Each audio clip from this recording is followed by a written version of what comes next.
नमस्कार। स्वागत है आप सबका फिर से एक बार आपके अपने YouTube channel the aesthetic art और स्टूडेंट सॉल्यूशन क्लासेस में। जैसा कि हम सब पहले अध्ययन कर चुके हैं, पढ़ चुके हैं मुग़ल कला के बारे में।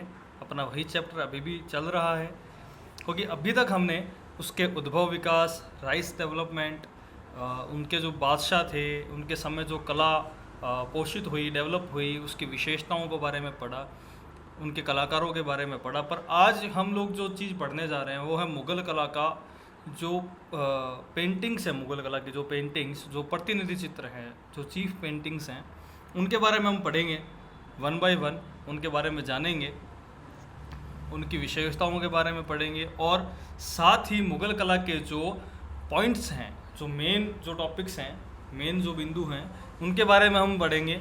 मुग़ल कला की जो सामान्य विशेषताएं भी रही है उनको भी थोड़ा बहुत देखेंगे। तो शुरू करते हैं। सबसे पहले अगर बात की जाए कि मुग़ल कला के जो चित्र हैं वो कौन से रहे, तो मुग़ल कला के प्रमुख चित्रों में जो चित्र सबसे पहले आता है वो है सलीम का जन्म, the birth of Prince Salim. ये चित्र मुग़ल कला का प्रथम प्रतिनिधि चित्र है।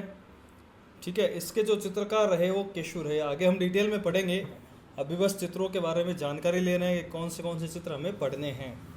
दूसरा जो चित्र है वो है कबीर और रैदास का, ये उस्ताद फ़कीरुल्लाह खान ने बनाया था। तीसरा चित्र दारा शिको की बारात, यानी कि the marriage प्रोसेसन of Dara Shikoh.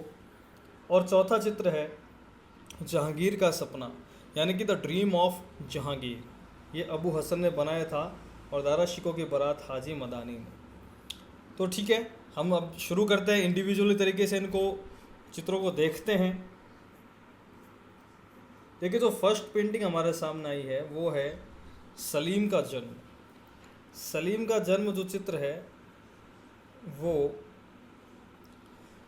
अकबरकालीन चित्र है और इस चित्र को 4 खंडों में बनाया गया है। देखिए, ये जो 4 खंड में बनाना है, 4 पार्ट में इस चित्र को जो बनाया गया है, इसकी जो पूरी स्टोरी लाइन है, इसकी जो पूरी कथा है, उस कथा को इन्होंने 4 भागों में बांटा है। उन 4 भागों में कैसे, फर्स्ट, सेकंड, थर्ड और फोर्थ, इन 4 भागों में इन्होंने इस पेंटिंग को बांटा। ये एक पूरी कथा है सलीम का जन्म। अब जन्म के ऊपर क्या क्या एक्टिविटी हुई, खुशी मनाई गई, खैरात बांटी गई, ठीक है, उसको सलीम को नहलाया गया, अपनी माँ के पास उसको दिया गया। तो ये जो सारी चीज़ें हैं, इन सारे कथाओं को इन्होंने एक साथ बताया कि देखिए कैसे सबसे पहले सलीम का जन्म होता है। जन्म होने पर उसको जब नहलाया जाता है तो ये पहला और ये दूसरा, 2 स्टोरी चल रही है। पहले जन्म होने की स्टोरी, दूसरी उसको नहलाने की स्टोरी। तो स्टोरी तो एक ही है कि सलीम का जन्म हुआ है, उसके जन्म होने के बाद में कौन सी एक्टिविटी वहाँ पर हुई है, कौन सी क्रियाएं सबने की है, उसके बारे में इस एक पेंटिंग में उन्होंने डिवाइड करके बनाया है। इसी तल विभाजन की वजह से, इसी स्पेस डिवाइडेशन की वजह से ये पेंटिंग जानी जाती है और बहुत ज़्यादा फेमस है। तो पहला जो पॉइंट है वो ये है कि यहाँ पर सलीम को जन्म हुआ है सलीम का, और यहाँ पर सलीम को नहलाया जा रहा है। तो जैसे ही सलीम का जन्म हुआ, उसे नहलाया गया, तो खुशी की लहर जो है वो वहाँ पर सभी में आ गई। सलीम के जन्म पे सभी ने नाच गाना करना शुरू कर दिया, ढोल बजाना, नाचना, ये सारी जो भाव थे उनके, वो सारे निकल कर बाहर आए, खुशी को एक जाहिर करते हैं, एक उत्सव का रूप लेते हैं। तो ये था तीसरा पॉइंट। कि थर्ड पॉइंट में क्या है कि वो अपनी खुशी को जाहिर कर रहे हैं सलीम के जन्म पे। वो उनकी जो अपने जो भाव हैं, अपने जो इमोशन है, उनको नृत्य करके, डांस करके एक्सप्रेस कर रहे हैं, गाना बजा के एक्सप्रेस कर रहे हैं। तो साथ में जो फोर्थ डिवाइडेशन है, इसका फोर्थ डिवाइडेशन है उनको खैरात बांटने का। किनको? गरीबों को खैरात बांटने का। कि खुशी होने पर अकबर ने क्या किया था कि जो जितने भी ज़रूरतमंद लोग थे, जितने भी गरीब लोग थे, उन सब में अकबर ने खैरात बांटी। यानी कि एक प्रसाद के रूप में अकबर ने सभी को भेंट स्वरूप कुछ ना कुछ दिया। और ये सारी एक्टिविटी किस लिए हुई? सलीम के जन्म को लेके, इसलिए इस पेंटिंग का नाम है सलीम का जन्म। अगर सलीम का जन्म नहीं होता तो ये भी नहीं होता, ये भी नहीं होता, ये भी नहीं होता और ये भी नहीं होता। तो सलीम का जन्म हुआ, इसीलिए ये 4 घटनाएं महत्वपूर्ण वहाँ पर घटी, और उन्हीं चारों कथाओं को एक कथा बनाकर, यानी कि एक ही कथा के ये 4 भाग हो गए हैं, और इसी चीज़ की वजह से ये पेंटिंग फेमस है, अपने तल विभाजन की वजह से। ये पेंटिंग जो है वो चित्रकार केशु ने बनाई है। और एक चीज़ इसके साथ साथ और भी देखने को मिलती है कि इस चीज़ में, इस पेंटिंग में हमें इन सारे दृश्यों के अलावा यहाँ पर प्रकृति चित्रण भी देखने को मिलता है। प्रकृति को भी बहुत ही सुंदर और मनोरम रूप में यहाँ पर चित्रित किया गया, डिपिक्ट किया गया है। इसके साथ साथ जो छत है, उस छत के ऊपर मयूर, मोर को भी दिखाया गया है। खुशी के रूप में मोर को भी यहाँ पर अंकित किया गया है। अब बात आती है कबीर और रैदास की। देखिए, कबीर और रैदास, ये पेंटिंग चित्रकार फ़कीर उल्ला खान ने बनाई थी। दारा शिकोह जो था, ये शाहजहाँकालीन एक बहुत ही अच्छी पेंटिंग है। जो दारा शिकोह था वो फ़कीरों को, संतों का, फ़कीरों का, इनका बहुत सम्मान करता था, इनको बहुत पसंद भी करता था। तो दारा शिकोह के आग्रह पर उस्ताद फ़कीर उल्ला खान ने इस पेंटिंग की रचना की, जिसका नाम है कबीर और रैदास। 1640 के आसपास इसको बनाया गया। देखिए, ये जो पेंटिंग है, इसमें आप देख सकते हैं कि कबीर और रैदास दोनों को यहाँ पर इन्होंने बनाया कृशकाय तन में। जैसे, यानी कि जो इनका शरीर है वो बिल्कुल कैसा हो गया? कृशकाय हो गया है। उसी कृशकाय शरीर में इनको बनाया गया, दुबला पतला सा इनको बनाया।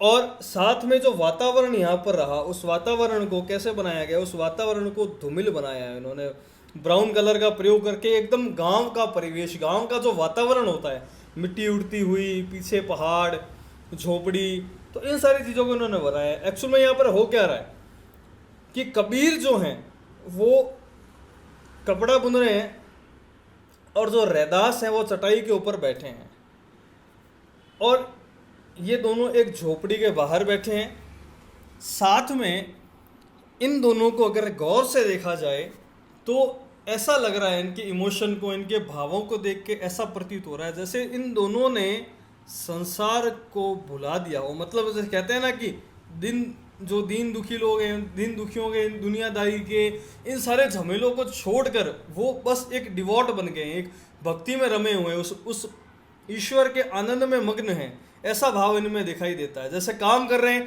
काम तो, कर्म तो कर ही रहे हैं, साथ में उस अंदर जो चल रहा है, जो भक्ति चल रही है कि इस भौतिक जगत को छोड़कर वो दोनों डिवोट हो चुके हैं, वो भक्त हो चुके हैं, वो भक्ति के रस में रंगे हुए हैं।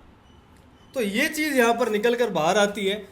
साथ साथ में जो मटमैले रंगों का इन्होंने प्रयोग किया, भूरे रंगों का इन्होंने इसमें यहाँ पर बहुत प्रयोग किया, जैसा कि आप देख सकते हैं ब्राउन कलर का प्रयोग किया है। और जो इसका बॉर्डर है ना, वो नीले रंग में बना हुआ है। एक्चुअली ऐसा नहीं है, वो बॉर्डर नीले रंग में इन्होंने बनाया है। और इसकी एक चीज़ और है कि ये शाहजहाँकालीन पेंटिंग है। जैसा कि मैंने आपको बताया, शाहजहाँ के टाइम पे बनी है और उत्कृष्ट उदाहरण है ये पेंटिंग। इसके अंदर उस मूल भाव को, एक आध्यात्मिक भाव भी इसमें से निकल के आता है कि कबीर और रैदास कैसे भक्ति के रस में रंगे हुए हैं, उसके रंग में रंगे हुए हैं, और सारा कर्म करते हुए, भौतिकता में होते हुए भी वो यहाँ पर नहीं है, अपने उस अंतर्मन की तरफ देख रहे हैं। यही चीज़ यहाँ पर निकल कर बाहर आती है। और उनको बनाने का तरीका भी बहुत शानदार है कि कैसे वो गांव में, गांव का जो माहौल है, वहाँ का जो एटमॉस्फेयर है, वहाँ का जो वातावरण है, उस वातावरण को उन्होंने इसमें चित्रित करने का प्रयास किया। साथ ही साथ में जो झोपड़ी है उसको भी बहुत सुंदर तरीके से बनाया, जिसके बाहर ये दोनों विराजमान हैं। अब बात आती है हमारी तीसरी पेंटिंग, जिसका नाम है the marriage प्रोसेसन of Dara Shikoh, यानी कि दारा शिकोह की बारात। जैसा कि आपको चित्र में दिखाई दे रहा है, देखिए ये जो पेंटिंग है दारा शिकोह की बारात, इस पेंटिंग को हाजी मदानी ने बनाया था, और ये पेंटिंग भी शाहजहाँ के टाइम पीरियड की है।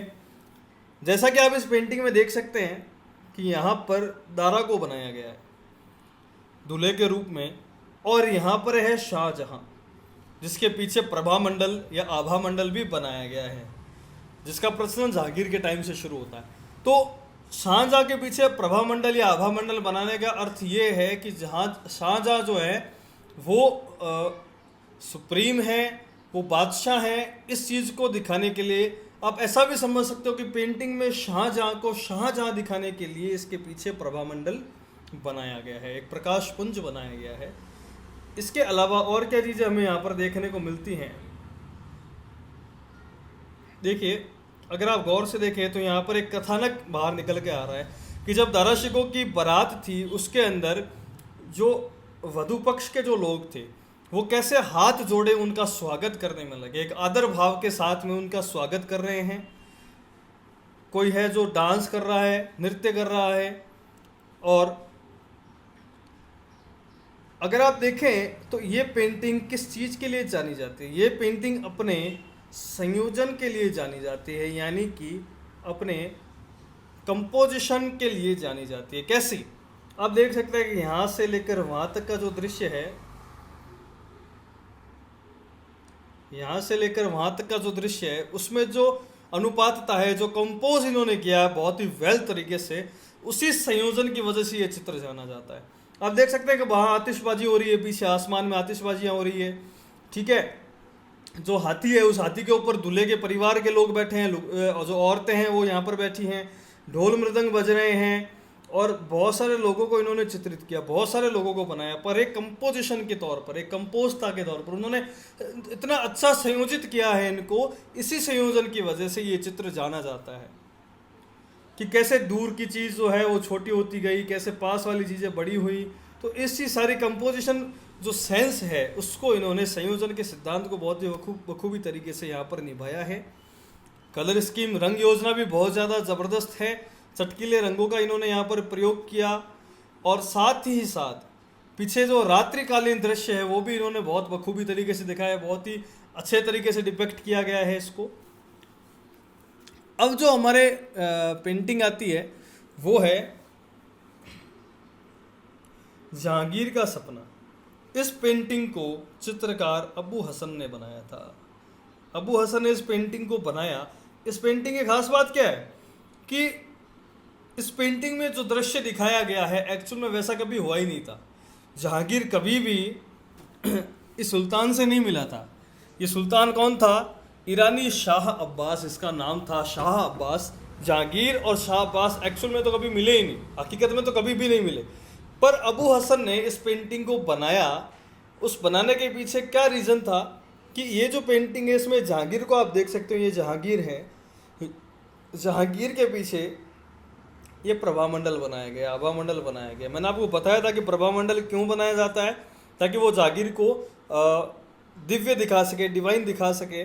साथ साथ में आप देख सकते हैं कि जहांगीर को विश्व विजेता यहाँ पर दर्शाया गया। कैसे दर्शाया गया कि इनको एक ग्लोब के ऊपर खड़े हुए बताया गया। ग्लोब यानी कि विश्व का एक सिंबलाइज करके अबू हसन ने यहाँ पर बहुत ही अच्छी कल्पनाशीलता का उदाहरण दिया है। उससे एक ग्लोब को बनाया, ग्लोब के ऊपर जहांगीर को खड़ा किया। पर जहांगीर को किसके ऊपर खड़ा किया? शेर के ऊपर। जहांगीर को शेर के ऊपर और शाह अब्बास को भेड़ के ऊपर यहाँ पर खड़ा किया गया। तो अगर गौर से देखा जाए तो इसी से सिंबलाइज हो रहा है कि वो अपने राजा को, अपने रूलर को महान बताने का प्रयास कर रहा है। देखिए, कुछ मनमुटाव जो है वो जहांगीर और शाह अब्बास के बीच में रहा, जिसके चलते अबू हसन ने इस पेंटिंग को बनाया ताकि वो जहांगीर का और ज़्यादा प्रिय बन सके, जहांगीर को बता सके कि भाई हमारा जो रूलर है, मेरे जो बादशाह हैं वो कितने सुप्रीम हैं, विश्व विजेता हैं जहांगीर। इसी चीज़ को सिंबलाइज करते हुए अबू हसन ने इस पेंटिंग का निर्माण किया। साथ ही साथ अगर आप देखें तो इस पेंटिंग में जहांगीर को पीछे प्रभामंडल बनाकर, जैसे मैंने आपको बताया कि प्रभामंडल को बनाकर जहांगीर को यहाँ पर नूर अल दीन की उपाधि यानी कि आस्था की रोशनी के रूप में सिंबलाइज किया गया है, प्रतिबिंबित किया गया है जहांगीर को। किसी से? नूर अल दीन यानी कि आस्था की रोशनी से उसको यहाँ पर डिपेक्ट किया गया है। अब बात आती है कि जहांगीर ने जब इस चित्र को देखा तो उसको कैसा लगा। उसको वास्तव में बहुत मज़ा आया, बहुत अच्छा लगा। और इसी चीज़ की वजह से जहांगीर ने अबू हसन को नादिर अल जमा की उपाधि से सुशोभित किया। नादिर अल जमा यानी कि युग शिरोमणि, कि तुम्हारा जैसा कलाकार इस युग में नहीं है, तुमने बहुत ही शानदार काम किया है। इसके साथ साथ जैसा कि आप देख सकते हैं कि गोल्डन कलर्स का इसमें यूज़ हुआ है, वाइट का यूज़ हुआ है, पिंक सा इफेक्ट इसमें देखने को मिलता है। तो इन सारी रंग संगति का यहाँ पर प्रयोग किया गया है। तो ये सारी हमारे वो जो इम्पोर्टेंट पेंटिंग्स रही, जो प्रमुख चित्र रहे, उन जिनके बारे में हमने पढ़ा कि इन चित्रों को किन किन कलाकारों ने बनाया है, किस किस रूलर के टाइम ये बने, क्या क्या इनकी विशेषताएं रही। देखिए अब जो बात मैं आपको बता रहा हूँ वो ये है कि आपने पढ़ा कि जहांगीर के समय क्या चेंजेस आए और शाहजहां के समय क्या चेंजेस आए, उन्हीं के एग्जाम्पल के रूप में, ताकि हमने जो पढ़ा है उसको हम पेंटिंग में ढूंढ पाए, समझ पाए, पेंटिंग के थ्रू विजुअलाइज कर पाए। इसी की वजह से मैं यहाँ पर आपको दो पेंटिंग जो है वो संलग्न कर रहा हूँ। ये पेंटिंग जहांगीर एरा की है, जहांगीर के टाइम पीरियड की बनी हुई है। अब आप देख सकते हैं कि जहांगीर के समय में यथार्थवादिता कितनी आ गई थी, नेचुरलिज्म कितना आ गया था, रियलिज्म कितना आ गया था। अब देखिए कि कैसे इसके अंदर इन्होंने छाया प्रकाश का प्रयोग किया, दाना प्रदास और खत प्रदास का इन्होंने यूज़ किया, एक उभार, एक चेहरे के अंदर उभार इन्होंने यहाँ पर दिखाया। साथ में ये जो प्रभामंडल की प्रक्रिया जो जहांगीर के काल से शुरू हुई थी वो भी आप देख सकते हैं कि जहांगीर को उन्होंने कितना रियलिस्टिक बनाया, कितना यथार्थ के रूप में बनाया, विद इमोशन के साथ में, एक भाव के साथ में इन्होंने जहांगीर को बनाया। और आप रेखाओं को देखें कि रेखाएं कितनी लयात्मक हैं, जो रेखाएं इन्होंने बनाई वो कितनी लयात्मक है, और रिदमिक एक रिदम इन रेखाओं में देखने को मिलता है, एक गति इन रेखाओं में देखने को मिलती है। तो हमने इन्हीं सारी चीज़ों के बारे में तो पढ़ा था जहांगीर के समय में। अब बात करते हैं हम शाहजहां के समय कैसा था। तो आप देखिए जहांगीर की पेंटिंग आप लोगों ने देखी, इनकी विशेषताओं को जब आपने इसमें ढूंढा तो आपको बहुत सारी विशेषताएं मिली, जिनकी वजह से हमें विजुअलाइज हो गया, ये पता चल गया कि हाँ जहांगीर के समय इस तरह के चेंजेस आए थे। अब हम बात करते हैं शाहजहां की। तो देखिए ये है शाहजहां के समय में बना हुआ एक पोर्ट्रेट, एक छवि है। आप देख सकते हैं कि शाहजहां के समय कैसा काम हुआ।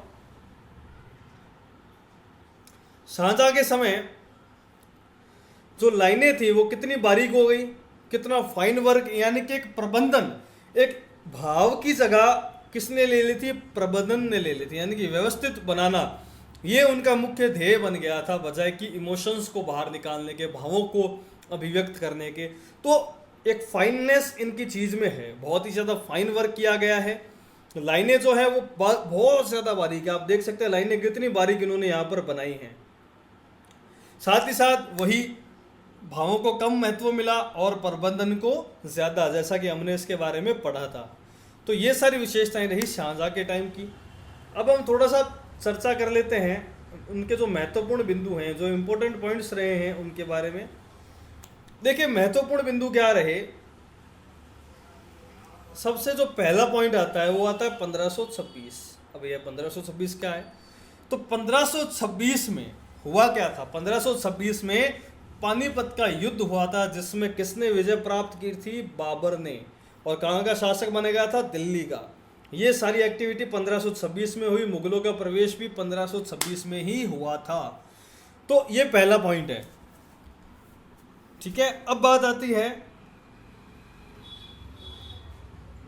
मौलिक रूप। अब ये मौलिक रूप क्या है कि देखिए जो स्टार्टिंग का टाइम था, जो इनिशियल टाइम था, उसके अंदर जो मुगल आर्ट थी वो पूर्ण रूप से क्या थी, एक ईरानी कला थी, जैसा कि आपने पढ़ा था कि पूर्ण रूप से ईरानी थी। ईरानी कला का प्रभाव इसके अंदर था। पर धीरे धीरे ये राजस्थानी, दक्षिण, अपभ्रंश शैली के संपर्क में आई, और इसने धीरे धीरे उनके संपर्क में आने के बाद अपना मौलिक जो स्वरूप है, अपना जो मौलिक जो रूप है, उसको ग्रहण किया, उसको प्राप्त किया। तो इसी वजह से यहाँ पर जो मौलिक रूप राजस्थानी, अपभ्रंश और दक्षिणी शैलियों के प्रभाव की वजह से मुगल कला को मिला, इससे पहले वो ईरानी कला थी। तीसरा पॉइंट आता है पूर्ण विकसित, कि वो पूर्ण विकसित कब हो गई थी। देखिए जैसा कि आप लोगों को पता है कि गोल्डन पीरियड, स्वर्ण काल मुगल कला का किस बादशाह के समय को कहा जाता है, जहांगीर के टाइम को। तो जहांगीर का जो टाइम था वो गोल्डन पीरियड था, स्वर्ण काल था। तो इसी समय क्या था कि ये जो मुगल कला थी वो पूर्ण रूप से विकसित हुई थी। तो इसी वजह से वो पूर्ण रूप से विकसित हुई। जहांगीर के समय। अब बात आती है मुगल कला का पतन, जो कि आप जानते हैं कि मुगल कला का जो पतन है वो किसकी वजह से हुआ था? औरंगज़ेब। तो औरंगज़ेब के शासन के काल में मुगल कला का क्या हो गया? पतन हो गया था। अब बात आती है इनके विषय के बारे में कि इनके विषय क्या रहे। कंप्लीट मुगल कला की बात हो रही है, जिसके अंदर हुमायूं और अकबर से लेकर के शाहजहां तक का इसमें सारा कॉन्सेप्ट दिया हुआ है, उन सारी विशेष विषय दिए गए। तो कंप्लीट जो मुगल कला का विषय रहा मुगल लघु चित्र शैली का, वो क्या रहा? दरबारी यानी कोर्ट से संबंधित सभी है, यानी पोर्ट्रेट, ठीक है, शिकार के दृश्य, हंटिंग के जो डिपेक्शन रहा वो भी बहुत प्रचुर मात्रा में हुआ।